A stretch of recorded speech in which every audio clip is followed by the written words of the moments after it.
And welcome to the Sales and Marketing Playbook. Today, in episode 7, we're going to talk about probably one of the most important elements of a networking event or even a cold call. Evan's going to take the lead on this, and trust me, you want to stay tuned.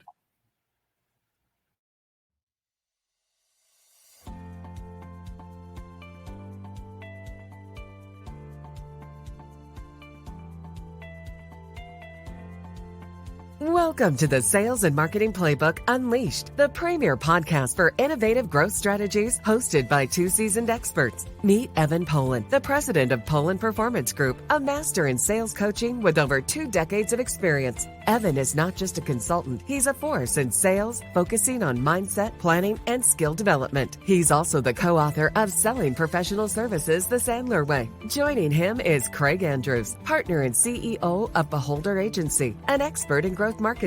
With 20 years under his belt, Craig blends marketing creativity with strategy to propel businesses forward, making Beholder Agency a leader in effective marketing solutions. Together, Evan and Craig are here to share their wisdom on winning strategies, best practices, and transformative insights that will fuel your growth. Get ready to revolutionize your sales and marketing approach right here on the Sales and Marketing Playbook Unleashed. Welcome, everyone, to the Sales and Marketing Playbook Unleashed. I'm Craig Andrews, and my partner in crime there, Evan Polin. Today, we're going to talk to you guys about probably one of the most important aspects of networking and or sales calls. And Evan, I'm not going to spoil it anymore. I'm going to give it to you. I'm not going to spoil it. What is the most important thing when it comes to networking events? So, Craig, we're going to get to that in a second, but I got to admonish you a little bit. I thought we talked about this before we rolled out the episodes. We're supposed to set the bar low so that we can crawl right over it. You're saying, hey, this is one of the most important things. Stay tuned. I'm feeling under a lot of pressure. So you are under a lot of pressure. Yes, because you are the man, and I got to make sure people know. So let's kind of illustrate the importance of the elevator pitch. Some people call it the elevator pitch, 30-second commercial, however you may want to call it. But Craig, I want you to think back to a networking event. Let me know if this has ever happened to you. You get to an event, somebody comes over, starts talking to you, and their introduction turns into a 3, 4, 5-minute monologue. They haven't taken a breath yet. When somebody's coming up to you, somebody's really pitching you hard when you're at an event, how do you feel? Confused. I would say that I'm going, who else can I get to help me get out of this conversation? So I've got my pocket's got to be ringing, or I've got to see somebody way over there who I need to talk to. Mm-hmm. A mistake that a lot of people make, whether it's networking events, we'll talk about an elevator pitch a little bit as we get to cold calling as well, is they are out there, and people who aren't really sophisticated, people who are newer at sales, or sometimes people who are desperate at selling, they're trying to close somebody while they're at the appointment, while they're having the very first conversation with someone. The first thing we all need to keep in mind with an elevator pitch with a 30-second commercial, it is a conversation opener and it is a relationship starter. Very few of us are going to close a deal in the first 2 to 3 minutes that we're having a conversation with somebody. The 30-second commercial, the elevator pitch, it's a way to open up the conversation. If I'm at a networking event, it's a way to quickly qualify or disqualify the person that I'm speaking with to help me determine, is this somebody that I want to spend more time with? And is this a potential customer? Or is this a really nice person, but somebody who's really not going to be a good fit for me? And again, if I'm at a networking event, I may know to very quickly move on from that conversation. So, Craig, question for you. How frequently in your career have you closed a deal within the first 3 minutes of meeting somebody for the first time? There was that time. Never. No, never once. I'm disappointed. I thought you were good. No, I'm not that good. I'm not that good, Evan. So for the overwhelming majority, 99.5% of people out there, we're not going to close a deal in the first 2 to 3 minutes we're talking to somebody. We're making that first impression. We're kind of sharing with folks who we are, what we do, really important, how we help our potential clients.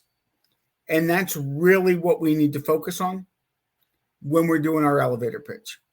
So real quick, Evan, when that has happened, when you've really found somebody who does it well, other than yourself, what type of feedback have you heard from that? So when somebody does a really good 30-second commercial, the way you'll know if you're doing a good 30-second commercial, if somebody stops you halfway through and goes, well, wait a second, Craig, can you tell me a little bit more about that? Wait, how do you do that? Geez, we're running into a lot of those kinds of things. That's when you know you've got them hooked and you've really started the conversation. An analogy that I use all the time when talking about an elevator pitch or a 30-second commercial, it's like a resume for somebody looking for a job. The resume is never going to get the person the job. It's going to get the potential employer interested enough to want to learn more, to call somebody in for an interview, to learn more about the candidate, to see if they might want to hire them. It's the same thing with the elevator pitch. Almost nobody out there is going to close a deal based on the elevator pitch, but it's going to get that prospect to go, do I want to spend 3, 4, 5 minutes talking with this person to learn a little bit more about what they do, to see if their product, to see if their service is something that we might be able to use? So that's really the ultimate goal with this elevator pitch, is to start the conversation and either get somebody to raise their hand and go, wait a second, tell me a little bit more about that. How do you do that? We might need that. Or for them to go, yeah, geez, none of that really resonates with me. None of those things are problems that I really have. And then now we know that we may quickly want to move on and talk to the next person. So, I would say in kind of a bit of a contrast, and slightly off topic, we would use those as, from a marketing perspective, as good feeders, right? From an online perspective and so forth. I know that a lot of times when you're talking about elevator pitches or sales pitches, a lot of that work would have been done somewhat beforehand from a marketing perspective. But you're talking about actually being there in front of them and kind of supporting that marketing message, right? Supporting that marketing message. And actually, you bring up an excellent point. When at all possible, before I launch in and talk to somebody about what I do, when I can, I will ask them what they do first.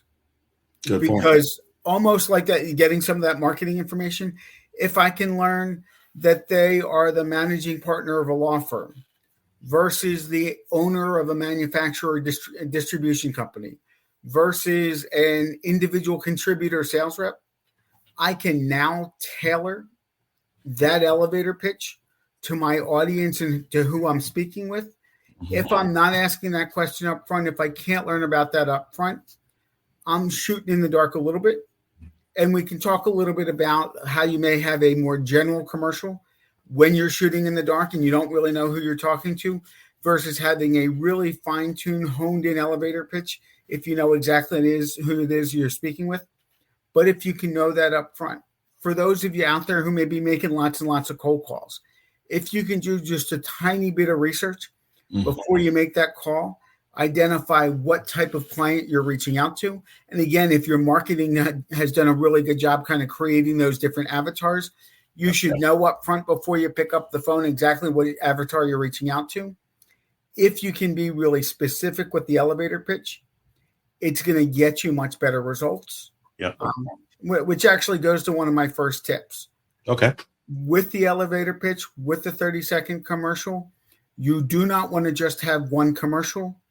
You don't want to memorize a commercial. You don't want to read off a script. If so, you will sound scripted and you will turn off the other person. You need to be very conversational, have a couple bullet points. And let me give you an example. And Craig, unfortunately, I think this is going to age us out a little bit to some of our listening audience. Okay. But I think it's something important. Do you remember when, going back 15, 20 years ago here, do you remember getting that telemarketing call at home before we all had caller ID, before there was the 5 to 10 second delay in terms of that person's voice popping up on the phone? When you picked up the phone, how long did it take for you to identify that it was somebody cold calling you, when you picked up the phone? It was very difficult to know. I wouldn't have known years ago. Really? Because when I would get a telemarketing call, I'd be able to pick that up in 3 seconds. I wouldn't even know what the person was selling. Correct. I could tell that they were either reading off of a script or they had memorized the script. And I did one of two things. Yeah. When I got that tonality. First, if it was just a regular day, I'd just hang up. Mm-hmm. Again, they could have been selling me something I really needed at half of what I was paying. I never let them get that far because I felt salesperson, automatically click to, mentally covering my wallet, going to hang up the phone. Yeah. Yeah. On days when I was a little bit bored, days when I had more time, I'd hand the phone over to my 3-year-old and let that salesperson try to sell to my 3-year-old for a couple minutes before hanging up the phone. So you are an active torturer of telemarketers, is what you're telling me. Potentially. Okay. So torture may be a little strong, but I'd like to help them make their days a little bit more interesting. Now, you're telling me that you never gave them sales advice when you caught one of them on the line. You know, they just never seem to be open to feedback and hearing suggestions. Okay, that's fair. 1 or 2 times when I gave them a couple tips and suggested they call back a day or two late, I never got that return phone call. Okay, well, that's one way to do it. Yes. So going back to the main thread, though, we don't want to memorize our elevator pitch or 30-second commercial. We want to keep in mind, okay, what problems do I solve for my clients? Mm-hmm. How can I help? What's going to resonate with the other person? And then make sure that your messaging follows through with that. I've been doing what I'm doing now for more years than I want to admit, maybe 23, 24 years. Mm-hmm. My elevator pitch, my introduction never sounds exactly the same any 2 times. I'll fumble over a couple words, which is perfectly fine, makes you come across as a real live human being and not kind of a robocaller telemarketer. Absolutely. But I really just focus on the problems that I solve. And for me personally, and for all of you, I want you to think about the different audiences you're in front of. I can work with small businesses and solopreneurs, and I can work with really large organizations. The elevator pitch for an individual for me sounds a lot different than it does for a large company. I work with service firms like law firms, accounting firms, financial services companies. Mm-hmm. I work with distributors. The elevator pitch for a service business sounds a lot different than the elevator pitch for a distributor. So for me personally, again, especially if I can find out a little bit about the person before I start talking, which again is, if at all possible, when I'm in a live event, I'm going to ask them what they do first. I can then modify what I'm going to say based on the industry the person's in, based on the size of the organization. Mm-hmm. You know, if I'm talking to a president, the things that matter to a president or a business owner were much different than what matters to an individual salesperson. So I am really molding my message to who I'm speaking with. And if you can start to do that, and it takes some time and it takes some practice, you will find that you're going to have more people raise their hand and say, wait, Craig, tell me a little bit more about that. How do you help them? Geez, we're running into the same problems. Yeah. And then you're off to the races in terms of starting to build that relationship, qualify that opportunity. And this may be a good, first a question for you, and then what I may do is kind of model a couple of different commercials. Okay. But Craig, from the marketing side, for different companies, might they want to show up differently based on the medium where they're advertising in? May they want their website to look a little bit different than their LinkedIn presence, which might look a little bit different to what they're doing on Facebook.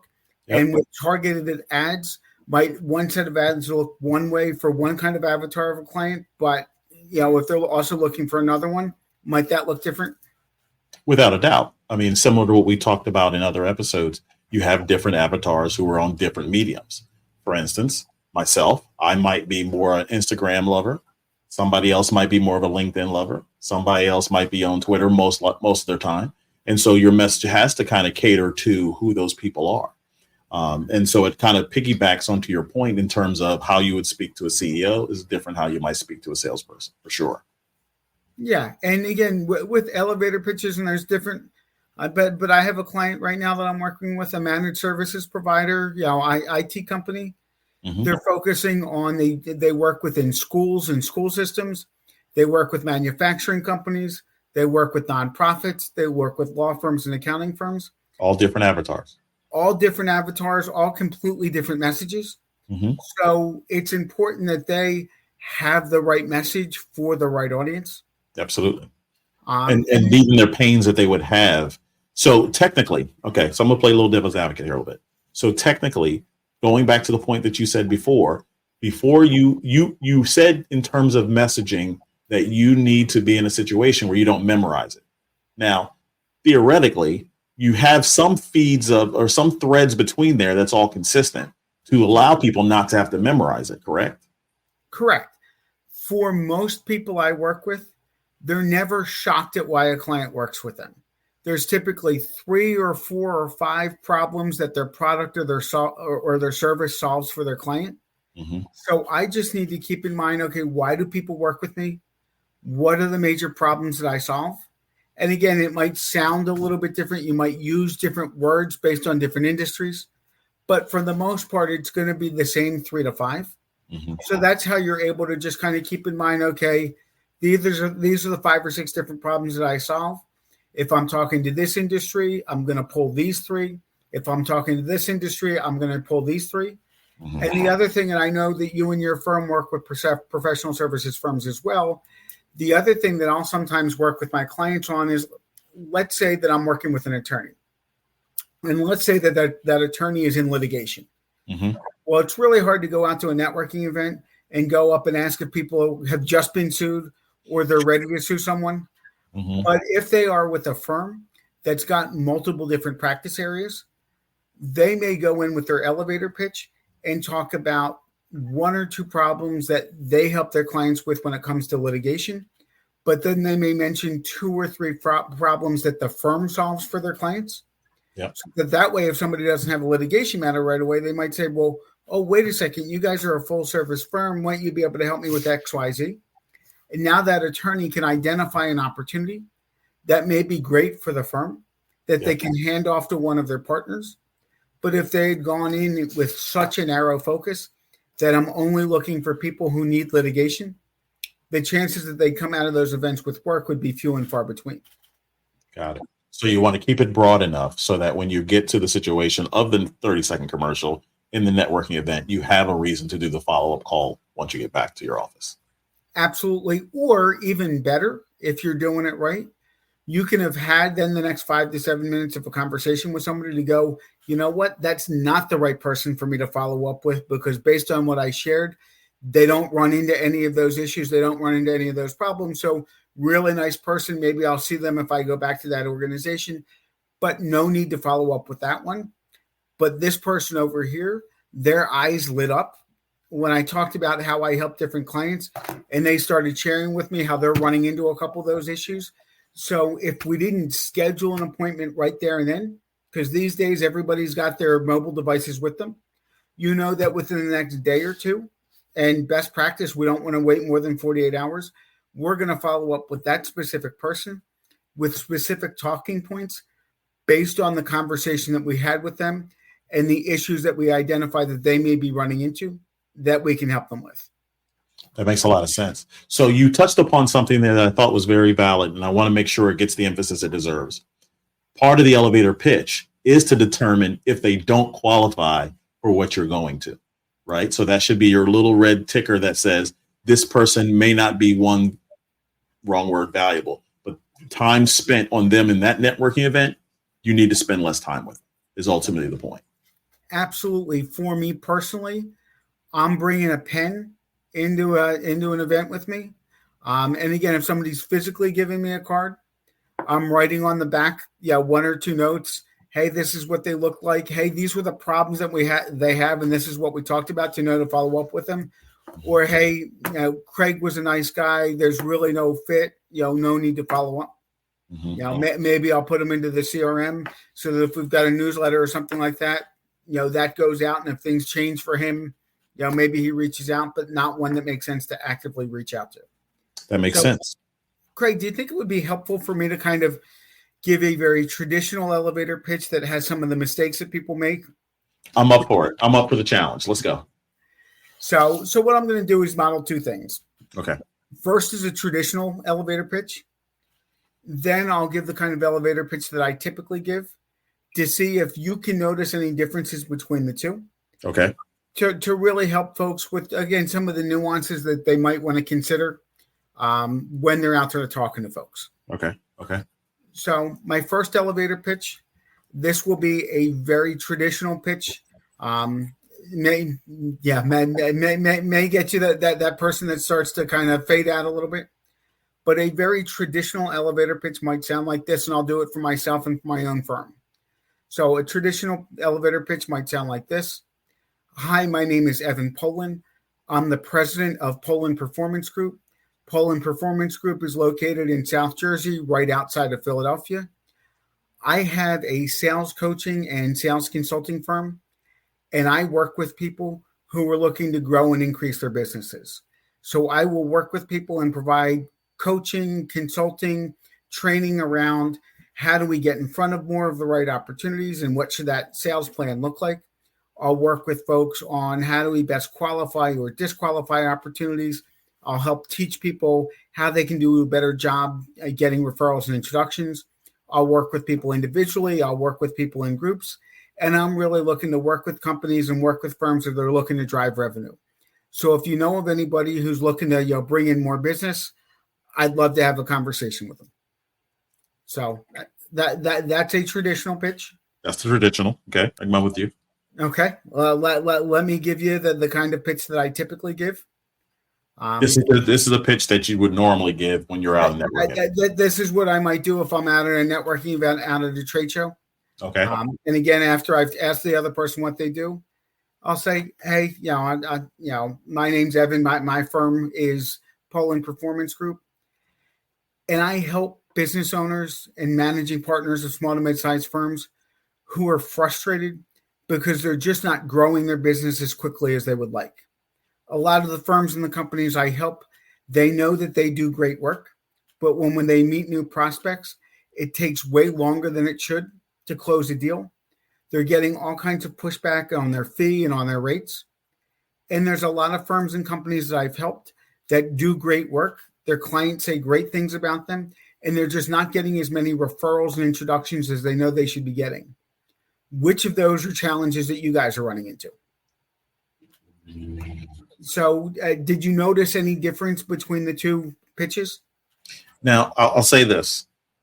I'm a marketer now, so take it easy on me, all right? But what I'll say for sure is that the first one seemed to be a little bit more, a little bit more individualistic or about the salesperson, right? The second one was a little open, right? So unfortunately, I can see it best from a marketing perspective. The second one gave me a little bit more from a vision perspective of how I can fit. So I guess it's talking a little bit more about the customer in a sense, where the first one's talking more about the salesperson, me.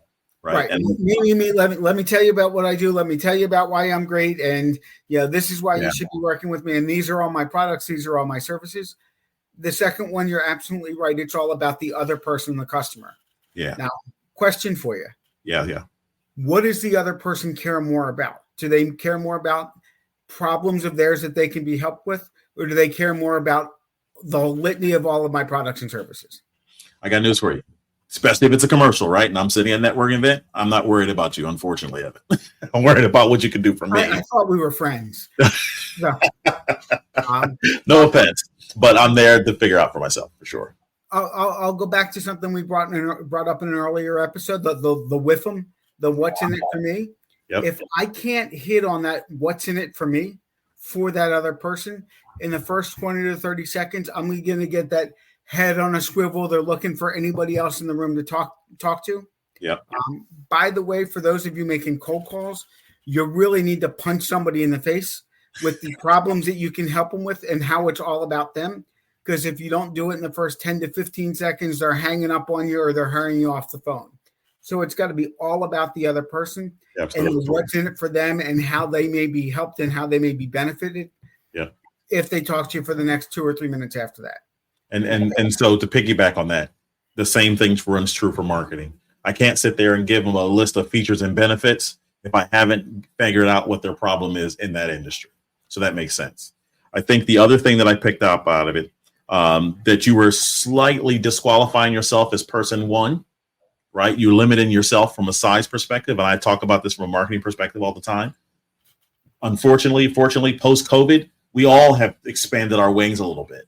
So if I sit back and say, I think you were saying you're from South Jersey or something of that fashion, I've limited to my scope of it. And I'm automatically thinking, well, you can't help me over here in Texas, or you can't help me in Florida, right? So the second person, quote unquote persona, reached out further and wider and again, considered my problem because I don't know what resources you have. So the second person created a picture, created a vision of that pain. I didn't care about where you were sitting at that point. Right. And I've got to tell you, especially post-COVID, things are much different. People tend not to care where I'm from. And if they do, then they will ask me. And then we can have that conversation. But I got to tell you, most people don't ask me. My last two clients, one's located out in San Diego, one's located in Israel. They didn't care when I was located, doing everything over Zoom and Teams. Didn't matter. But if I had led with that, better chance I would have gotten myself disqualified early on. They didn't care. They didn't ask as long as time frame set up in terms of when we could meet. That's all they cared about. Makes perfect sense. And then the final piece I want to add to it is person two. They kind of ended with an open conversation, right? They ended from a perspective of, let's continue this because we got to remember, this is a 30-second commercial. It's very easy to get locked in. It's very easy to stay in that conversation like, ooh, I got them hooked. But the reality is you got to leave them with a little something so that way you can have a deeper conversation later. I learned that taking your course, right? I learned that very quickly. And it will make your job way easier if somebody goes, hey, wait a second, Craig, tell me a little bit. How do you drive more people to people's websites? Mm-hmm. And now you know what they want to talk about rather than you guessing, out of all of the different services, let me pick one and hope that one sticks. Once somebody self-identifies, hey, this is what I want to learn more about, now they're going to be hooked into that conversation. Selfishly, from a sales perspective, now I can be more locked in rather than being really wide. I can get more narrow in terms of some of the questions that I'm asking to, again, at the end of the day, better qualify or disqualify that person I'm talking to, and so that they can do the same with me. So as a quick question here, have you ever had moments in a networking event or sales call where you almost over filtered them to the point where it made the next call difficult? So typically it's the opposite. If I don't filter them down, when we have a follow-up call, it's like, okay, well, what are we going to talk about? And yeah, you were a nice person. When I really filter it down, it was, hey, Craig, when we met at the event, you were telling me a little bit about XYZ. Did you want to talk more about that? And now we can get into exactly what their issues are, what their challenges are, which I am a much better salesperson when the other person tells me what their problems are and what issues they're running into rather than me trying to guess. So I'm going to put you on the spot here. I apologize in advance. Okay? This is twice in one episode. This is getting a little ridiculous. I'm feeling good about myself, Evan, so I'm going to give it to you. Ready? What are the top three things, and it might be a reminder, what are the top three things to remember about an elevator pitch? So I want them to leave, when they leave this podcast, I want them to have a very clear 1, 2, 3 steps of an elevator pitch. Go. Top three things that you need for an elevator pitch. Tonality is key. You need to be conversational and not salesy. As you're talking to somebody, I don't care if you're making a cold call. I don't care if you're at a networking event. You should be talking to somebody like you're talking to a friend over a cup of coffee. Very relaxed, not formal, very conversational. 2, you want to focus on the problems that you solve and what problems the other person may be running into that your product or your service could help them resolve. Again, it's the what's in it for them. And can you help them with something? If you can, they're going to be engaged and want to continue the conversation. If not, then they're going to want to move on to the next person. The last thing, end with that open-ended question. Ask them a question because this should be a conversation starter, not a conversation stopper. A mistake that I see a lot of people make is at the end, they'll either ask a yes/no question. And if the answer is no, that's it, we're done. Or they'll just talk and then finish and hope the other person kind of picks up the conversation. If you can finish with an open-ended question, it's either going to get the other person to respond and talk more, which is going to help you either qualify or disqualify that may be a good prospect for you at this time. There you go, people. There you go. He gave you the top 3 things, and I delivered on what I promised. The most important thing in a networking event, Mr. Evan Polin has given it to you now. If you weren't listening, you need to be watching our podcast. So, Evan, coming up, I'm going to take this part from you. We're going to start having people come in. We're going to start talking to other people. You're not going to get to be able to see our beautiful faces only. It's going to be more people. We're going to try and engage more people and ask them the questions that they have from a sales and a marketing perspective and how we can make this a better educational piece for you. Did you have anything you wanted to add to this, Evan? I would just say that I would strongly encourage people, once this gets posted, to give us your feedback. Let us know what you think are the most important pieces of an elevator pitch. Maybe you can even share funny stories, horror stories, things that you've seen other people do, that it's like, oh my God, how does that person still have a role in sales or business development? Or, some tidbits, some pieces of advice that you could give to other people in terms of what's worked for you personally when you've been out there, whether making cold calls, going to trade shows, networking events, but what's really worked for you in your own personal career with your elevator pitch. All right. So this is the Sales and Marketing Playbook Unleashed. You can find us on our YouTube link. You can find us on all the major podcast formats. And we are going to continue to deliver information and results and information that you guys can take in hand and run with. If you have any questions, if you have any concerns, don't be afraid to add into the comments. Evan and I are not fearful of anything you guys can deliver to us. We are going to deliver the answers to you, whether you like it or not. We're going to give it to you straight because that's what we do. I'm Craig Andrews. That's Evan Polin, and we will talk to you guys next time. Thank you for joining us on this exhilarating journey through the world of sales and marketing. Remember, the playbook is in your hands and the possibilities are limitless. Keep exploring, experimenting, and innovating, and watch as your business reaches unprecedented levels of success. Don't forget to subscribe to the Sales and Marketing Playbook Unleashed on all major podcast platforms, and follow us on YouTube, Facebook, and LinkedIn for even more exclusive content. Until next time, keep hustling and keep winning.